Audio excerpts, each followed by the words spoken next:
Pope Francis commands a global stage, a figure synonymous with spiritual leadership and navigating the complex currents of modern faith. His influence resonates worldwide, carrying the weight of centuries of tradition and the hopes of millions. Yet, beyond the well-documented aspects of his papacy, the diplomatic engagements, the theological discourse, lies a quieter, deeply personal dimension, an extraordinary capacity for compassion. This profound empathy isn't reserved solely for humankind. It extends with remarkable tenderness to the most vulnerable, including the often overlooked members of the animal kingdom.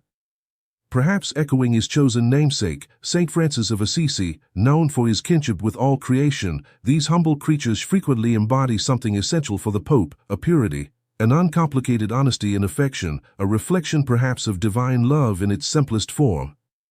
His interactions with animals, sometimes witnessed, sometimes only quietly known, paint a picture of a leader whose immense responsibilities do not overshadow a heart attuned to the smallest of lives. These moments, far from being trivial distractions, offer powerful inspiration.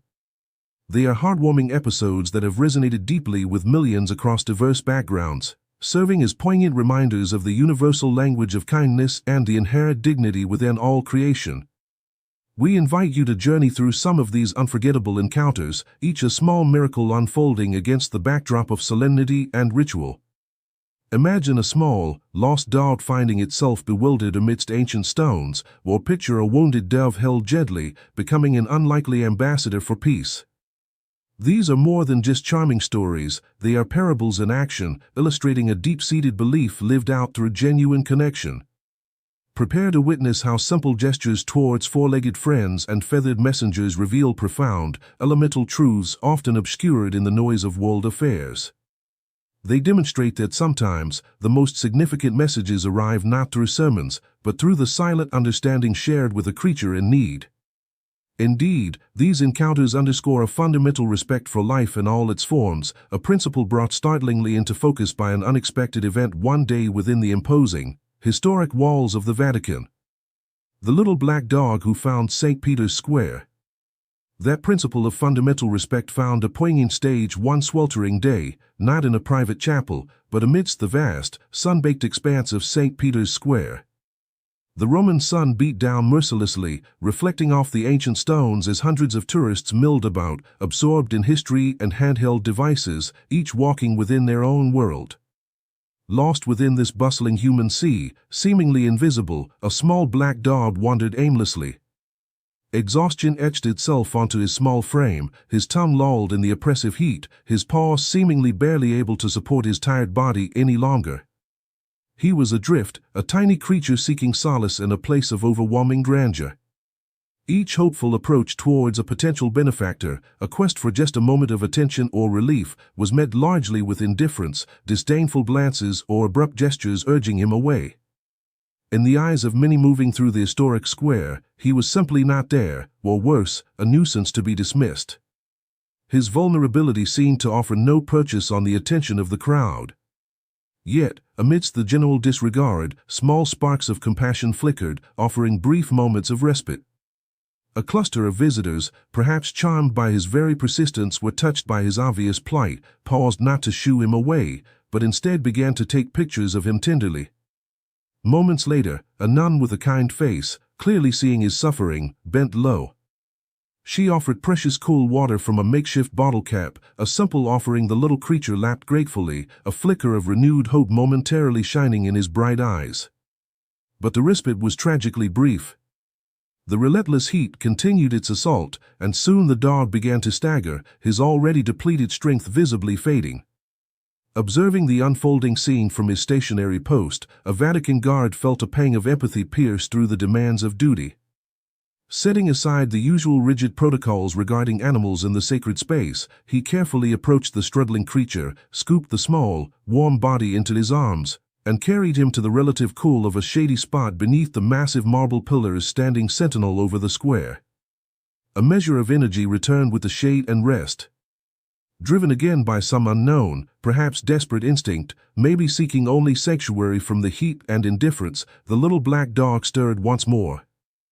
He slipped deftly between the legs of passing tourists, making an audacious, instinctive bid to enter the cool, hallowed interior of St. Peter's Basilica itself. Another guard moved swiftly to intercept him, ready to enforce the strict rules, but before the dog could be firmly ejected, a young seminarian, seemingly struck by the creature's sheer, naive bravery, quickly intervened. He provided a moment of cover, shielding the dog for a few vital minutes beside the enormous, time-worn outer columns. Unaware of the significance brewing, the small dog was drawing ever closer, step by weary step, to an encounter that would irrevocably alter his destiny. Each small act of kindness received, each dismissal endured, each hurdle overcome, seemed part of an unseen, unfolding trajectory. Despite the oppressive heat, the overwhelming indifference, and the near misses with authority, an invisible hope kept his small heart beating, a primal hope simply to be seen, perhaps offered comfort, maybe even, impossibly, blessed. The stage was being set, unknowingly, for a moment of profound grace as the time for Pope Francis's general audience approached. And as the square outside filled to capacity, buzzing with anticipation for the appearance of the pontiff, the little black dog, still propelled by that inexplicable impulse, began to move once more through the crowd. An unexpected blessing when Francis met Lupo. Moving through the dense crowd, the small black dog advanced, an unlikely pilgrim heading directly towards the stage where Pope Francis stood, smiling out at the faithful gathered for the general audience. Security personnel reacted instantly, their training kicking in to intercept the unexpected canine intruder before he could reach the altar area. A ripple of tension went through the officials tasked with maintaining order and decorum. But before they could reach him, the Pope, noticing the small creature navigating the forest of legs, simply raised his hand, not in alarm or dismissal, but in a clear, gentle signal of peace that halted the advancing guards. The crowd, caught in anticipation, watched intently, unsure what might happen next. Pope Francis's smile broadened as he calmly asked for the little visitor to be allowed closer, his voice carrying easily in the suddenly quieted atmosphere. People collectively held their breath. The dog, perhaps sensing the shift from perceived threat to welcome, paused halfway, still hesitant after his ordeal, trembling slightly. His eyes, full of both the lingering fear from his recent struggles and a dawning, uncertain hope, remained fixed on the approachable figure robed in white. The vast square, moments before filled with the low murmur of thousands of voices, fell into a profound, almost reverent silence. Then, Pope Francis performed a gesture of remarkable simplicity and tenderness that resonated deeply. He bent down slowly from the stage, bridging the distance, extending his hand welcomingly, and in a soft, gentle voice, he called personally to the little dog, coaxing him forward. It was as if the animal recognized something deeply familiar in that tone, a universal resonance of kindness in that simple voice and posture. Tentatively, step by cautious step, he dared to advance again across the remaining space. Finally, he reached the Pope, timidly resting his head upon the pontiff's knees in an act of complete trust. A collective sigh of pure emotion swept through the onlookers, a wave of visible relief and shared feeling uniting the diverse crowd. Tears welled in many eyes. Some security members still shifted uncomfortably nearby, whispering worriedly amongst themselves about the significant breach of protocol, the unscripted interruption to the carefully managed event. But the Pope, gently stroking the little dog's soft black fur, simply turned his warm gaze back to the thousands watching. With a bright, reassuring smile lighting up his face, he offered his interpretation of the unplanned moment. Sometimes, he remarked clearly, his voice filled with genuine affection, God sends us four-legged angels to remind us of the purity of true love. Cameras flashed, capturing the exact instant he then lifted the trusting dog into his arms, an image destined to circle the globe swiftly, sparking spontaneous, heartfelt applause throughout St. Peter's Square. In that single, unscripted moment, the usual imposing barriers seemed to dissolve entirely. Politics, rigid Vatican protocols, the inherent distance between the leader and the led, none of it mattered compared to this small miracle of unadulterated tenderness and connection. The little black dog, previously invisible and lost to the world, now shone brightly, bathed in the light of an unexpected papal blessing.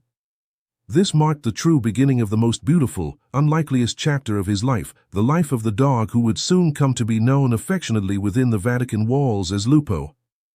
Yet, even as hearts were warmed by this extraordinary display of compassion, the touching encounter immediately raised an inevitable, practical question that hung in the air alongside the lingering emotion. From stray to symbol, Lupo's life in the Vatican Gardens. What, then, would become of this small dog who had so publicly captured the Pope's attention and breached Vatican formality? The question lingered after the emotional crescendo in St. Peter's Square. Strict Vatican protocols regarding animals within its sacred spaces presented a significant challenge. However, Pope Francis, known for his deep love for all creation and clearly moved by the encounter, consulted briefly with his closest team. He arrived at a simple yet profound decision, one that prioritized compassion over rigid rules. The dog would live within the serene confines of the Vatican Gardens, a lush, walled refuge of peace and nature nestled amidst the city-state's solemnity and historical weight.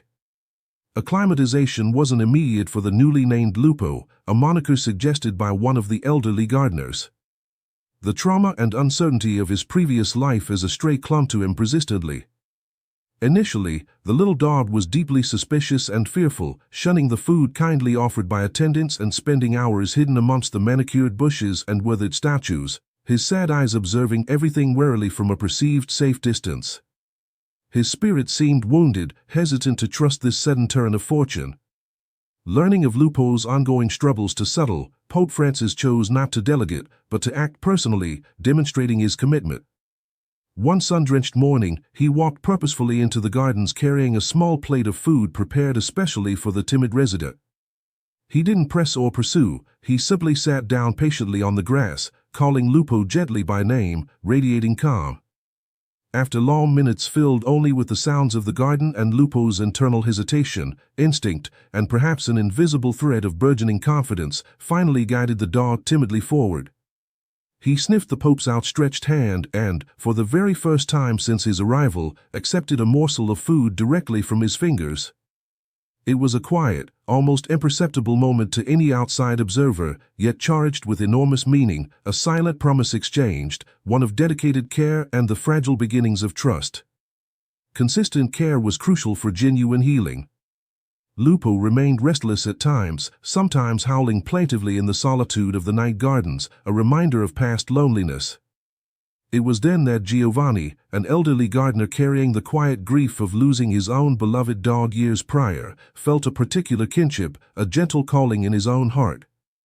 With the Pope's warm blessing, Giovanni became Lupo's devoted primary caretaker. He spent countless hours simply being present, talking quietly to the little dog, sharing stories of his own life, offering the steady companionship Lupo desperately needed. Gradually, Lupo found in Giovanni the consistent warmth and security of a true home. Between the paternal affection offered during the Pope's visits and walks, and the constant, gentle care provided by Giovanni, Lupo began to truly heal and adapt. His days of gnawing hunger and pervasive fear receded, replaced by a comforting routine of gentle walks through the historic gardens, generous caresses, and the quiet, unspoken understanding that flows between humans and animals who form a family. He started tentatively following Pope Francis during his morning constitutionals, his small paws patting softly on ancient cobblestones. Life, however, wasn't without its charmingly unscripted moments. During one solemn private mass, Lupo, perhaps hiding beneath a bench, couldn't contain a sudden bark of excitement upon seeing the Pope nearby, briefly tensing the reverent atmosphere. Far from being annoyed or flustered, Francis simply burst into gentle, understanding laughter that quickly spread through the attendees. "Even the little ones cry out to God," he remarked sweetly, instantly diffusing the situation. On another occasion, Lupo suddenly fell ill, his usual boundless energy gone, his small body trembling. Concern spread quickly through the small community that cared for him. Informed immediately, the Pope paused his demanding schedule without hesitation to visit his small friend, personally calling a trusted veterinarian to ensure Lupo received the best possible care. Thankfully, after treatment and rest, Lupo's tail was soon wagging energetically again. Lupo's increasingly visible presence, naturally, did raise some traditionalist eyebrows within the hierarchical structure of the Vatican. Murmurs about the perceived impropriety of an animal roaming freely in sacred spaces eventually reached Pope Francis. His response was characteristically serene and direct, cutting through the concerns about appearances. Where there is love, he stated simply, there is God too. Those definitive words, reflecting his core beliefs, effectively silenced the criticism, overshadowed by the living evidence of the selfless affection Lupo inspired and received. Beyond the Vatican walls, Lupo became a quiet but powerful symbol of tenderness and second chances. His remarkable story inspired Pope Francis to establish Friends of St. Francis, a humble but meaningful initiative encouraging the faithful worldwide to consider adopting abandoned animals, thereby recognizing the divine spark present in every living creature. The response was immediate and moving. Letters poured into the Vatican from across the globe sharing personal tales of dogs, cats, and other animals rescued and lives changed, validating the profound impact of Lupo's unlikely journey from stray to cherished resident. He was no longer just a rescued dog, he had become a silent ambassador for a mission of compassion. Thus, Lupo thrived, his dark coat shining under the Roman sun, a living testament to hope in the transformative power of love within the Vatican's ancient heart. But his wasn't the only story of an animal finding unexpected grace and revealing deeper truths through Pope Francis's care. A broken wing, a healing hand, the dove of hope arrives. Indeed, Lupo's journey was a powerful illustration of compassion, but the quiet pathways of the Vatican Gardens witnessed other, equally profound encounters between Pope Francis and the natural world. These gardens often served as his refuge for early morning prayer, a place of stillness sought before the demanding duties of the day began, offering moments for reflection and sometimes unexpected discoveries that spoke directly to his heart.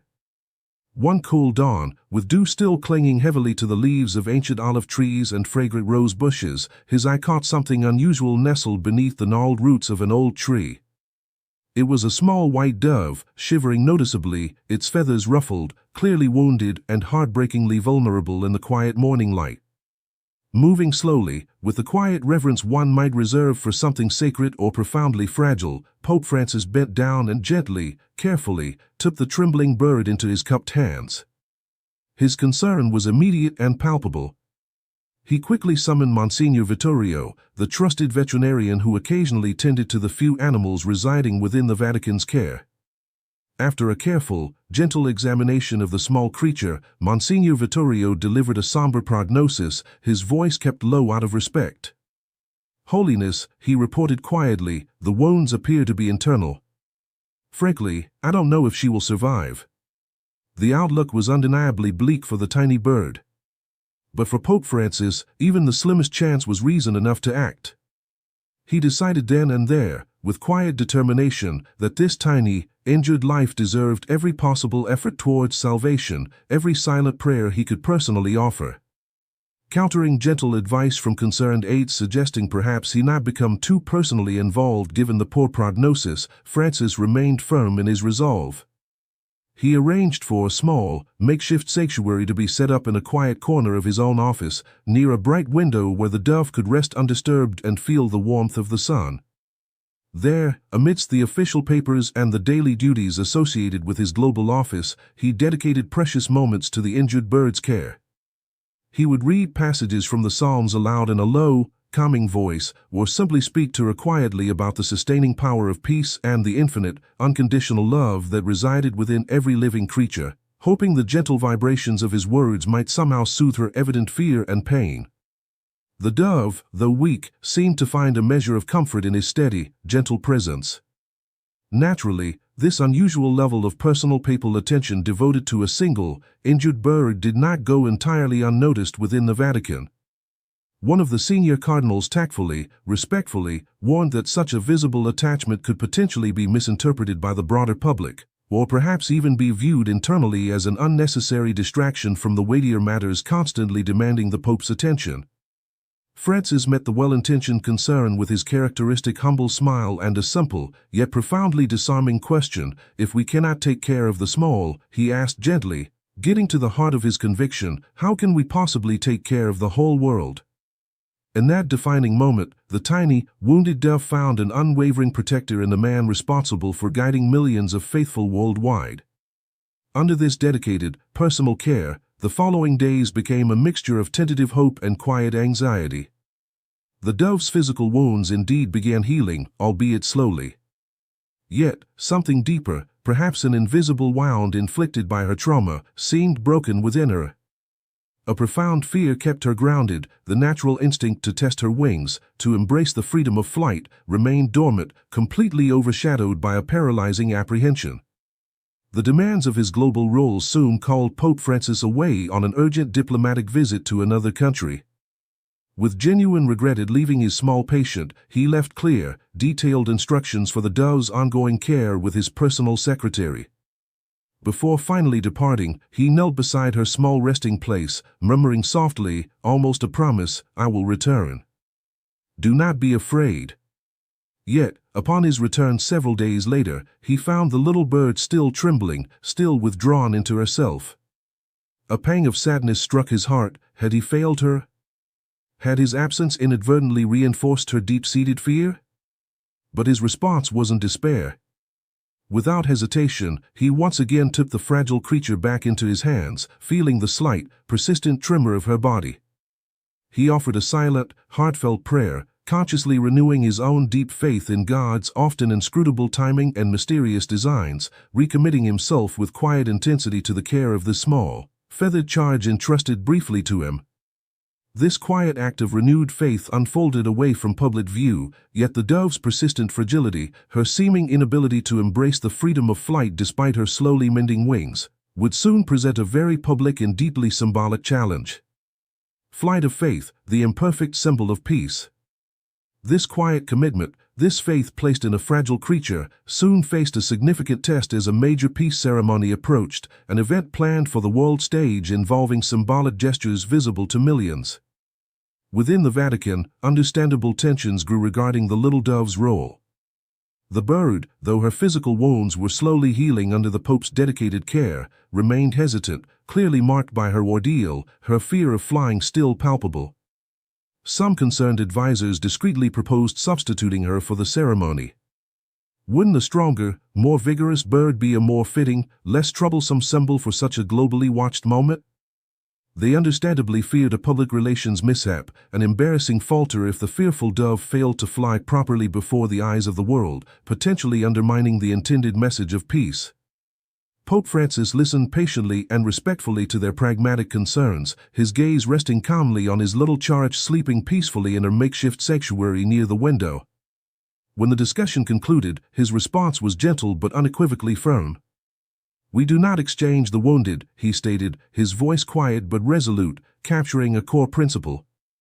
He elaborated further, articulating the deeper meaning he perceived. It is precisely their fragility, their scars, that teaches us the true value of peace. For him, the dove's imperfection wasn't a flaw in the symbolism, it was absolutely central to it, representing the often battered but persistent nature of true peace in a wounded world. As preparations for the significant event continued, a new crisis arose, deepening the concerns. The little dove suddenly stopped eating, her already fragile strength seeming to wane. Concern quickly mounted among her devoted caretakers, some now genuinely feared she might not even survive until the crucial day of the ceremony. Pope Francis, however, refused to let fear overtake his steadfast faith.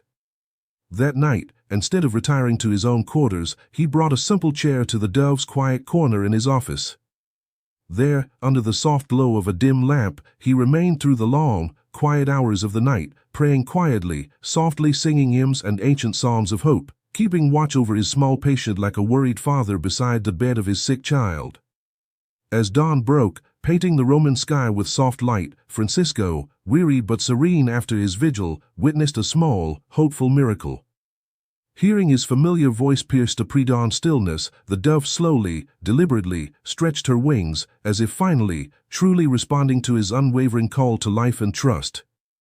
In that profound instant, he understood deeply that it wasn't merely his physical protection or care keeping her alive, but the persistent faith placed in her, the silent, constant flow of love that had somehow bridged the gap created by her invisible wounds. On the morning of the peace ceremony, the air in the Vatican seemed filled with a hopeful energy, the courtyards adorned with white flowers, their soft jasmine fragrance floating on the warm air.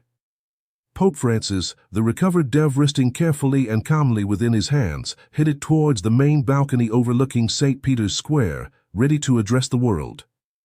As he walked, he could feel the bird's gentle, rhythmic heartbeat against his palms, each tiny beat seeming to reaffirm his personal conviction. Peace, he reflected inwardly, is not some distant, pristine ideal, but a daily, often difficult, act of faith and tenderness. The sun shone brightly over the packed square as Francis reached the edge of the balcony. Thousands upon thousands of faces looked up expectantly, millions more watched intently on screens across the globe. In that moment suspended in time, charged with symbolism, he slowly opened his hands to release the dove. But she didn't immediately take flight. She stood there precariously on his open palms, trembling slightly, visibly hesitating between the ingrained fear born of trauma and the beckoning call to freedom. An uneasy murmur began to ripple through the massive crowd gathered below.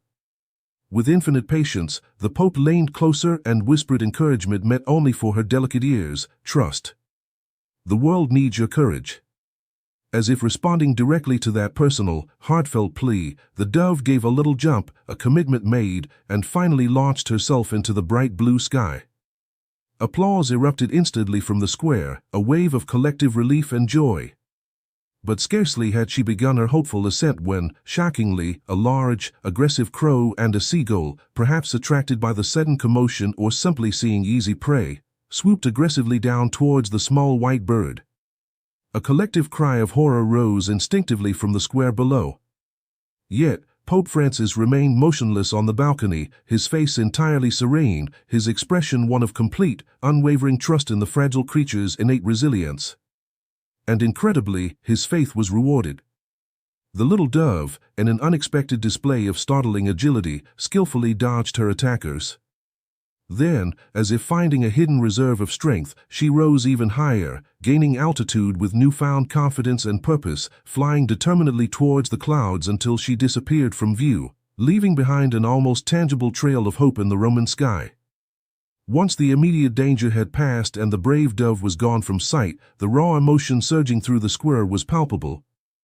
Many people wept openly, profoundly touched not just by the symbolic beauty of the planned act, but by the astonishing, silent courage unexpectedly displayed by that small, imperfect bird against sudden adversity. Francis, still standing on the balcony, closed his eyes for a moment, murmuring a quiet prayer of profound thanks. He understood then, perhaps more clearly than ever, that this brief, obstacle-filled flight was perhaps the truest, most poignant reflection of peace itself, inherently fragile, often threatened, yet always capable of rising above adversity if only it finds hands willing to offer freedom and hearts willing to trust its potential. The powerful symbol had taken flight, successfully delivering its message, but questions naturally remained about the little messenger's uncertain journey onward into the vast city. Whispers of hope, the dove's return and lingering message. The image of the small dove battling predators before soaring triumphantly into the clouds lingered powerfully in the minds of those who witnessed it, yet practical concerns soon surfaced among attendees within the Vatican. Having seen its evident fragility firsthand, some worried aloud upon returning from the balcony after the peace ceremony. Would the little bird actually survive alone out there in the vast, often perilous expanse of Rome? Could it possibly find adequate food and reliable shelter navigating a world filled with countless unforeseen dangers? Pope Francis listened patiently to these understandable, pragmatic doubts with his characteristic gentle smile. His deep faith wasn't naive optimism, it was a mature, seasoned confidence, seemingly forged through years spent contemplating the delicate, intricate balance between fragility and greatness inherent in all of creation. "She is not alone," he replied calmly, his trust in a force beyond human control unwavering. "She was sent with love, and love," he added profoundly, offering a glimpse into his spiritual perspective, "finds invisible paths that the eyes cannot readily see." In the days that followed that significant ceremony, he admitted he couldn't help but think often of his little feathered friend, now released into the unknown. During his quiet moments of prayer and reflection, his thoughts frequently flew to her, wondering where she might have found refuge beneath the sprawling Roman sky, hoping her wings still beat strongly and freely over the ancient cityscape of the Eternal City. While there was no earthly way to know for certain, deep within his heart, he held on to the steadfast hope that his little friend was safe, protected, guided by something far greater and more mysterious than any transient human fear. Then, one ordinary morning sometime later, as he sat reading quietly in his office beside the familiar open window that looked out onto the gardens, a soft, unexpected fluttering of wings nearby caught his attention. Looking up from his papers, Pope Francis saw a pristine white dove alight gracefully, almost deliberately, on the wide windowsill. It bore no identifying marks, no ribbons left from the ceremony, no immediately visible signs linking it definitively to the bird he had released. Yet, as it settled calmly, its dark eyes seemed to shine with a distinct, peaceful familiarity that resonated deeply within him. For a long, silent, suspended moment, Pope and dove simply regarded each other across the small space. A gentle, knowing smile touched the Pope's lips. He felt deep within his soul, with a quiet, intuitive certainty, that it was indeed her, returning not as a petitioner seeking renewed shelter or aid, but appearing as a free creature offering a gift, a quiet affirmation, a circle completed.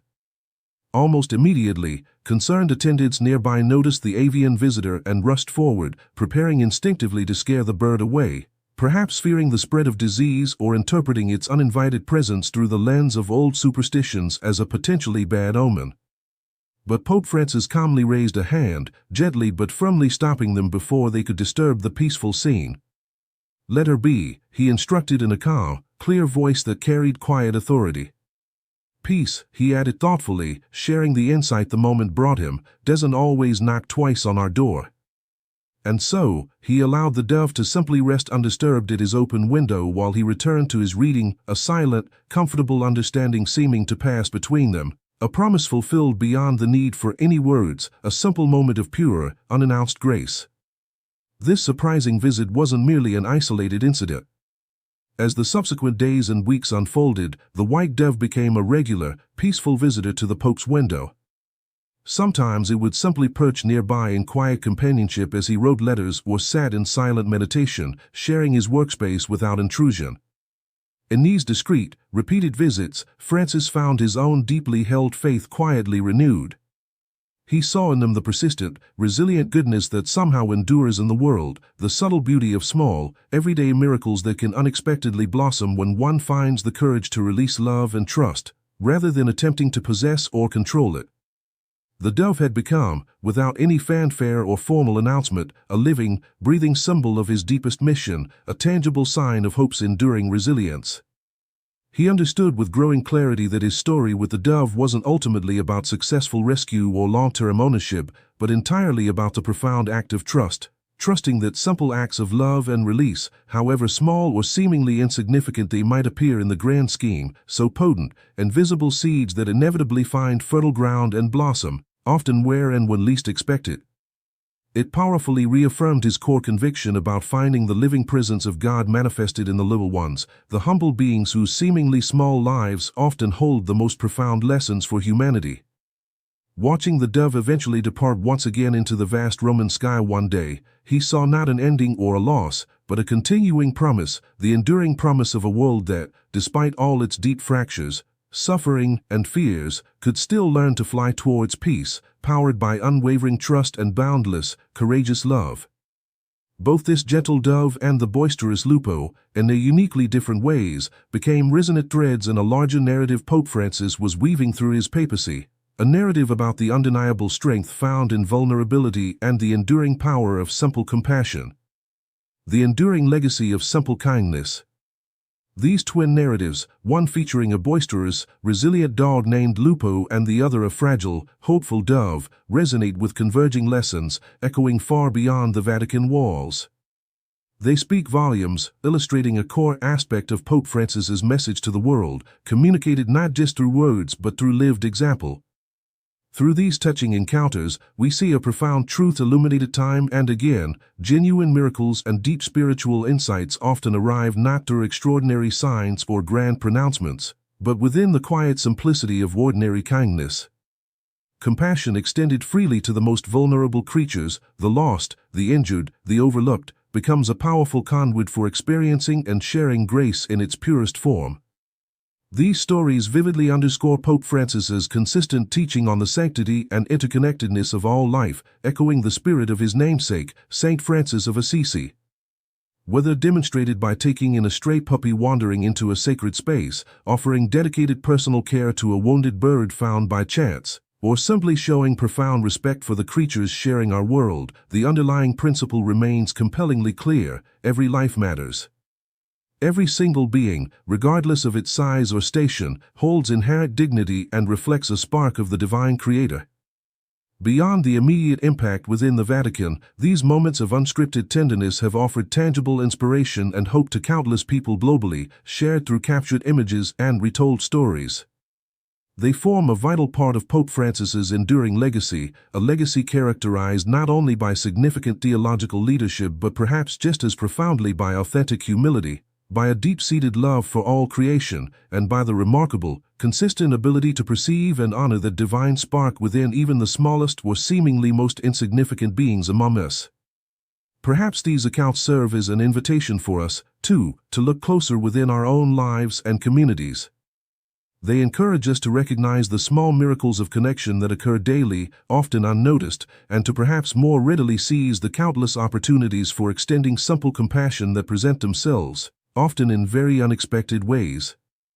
Where, in our own spheres, can we offer uncomplicated kindness? Where can we recognize vulnerability, in humans or animals, and respond not with indifference, but with authentic, healing love?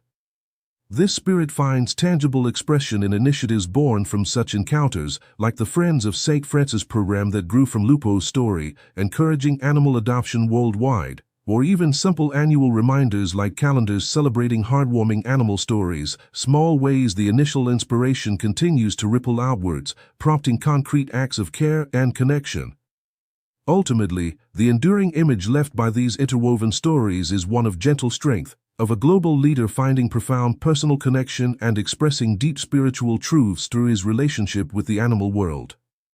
May Pope Francis's powerful example continue to inspire us all, reminding us always of the quiet, world-changing power and truly transformative potential inherent in pure, selfless love and simple acts of kindness in healing our often fractured world.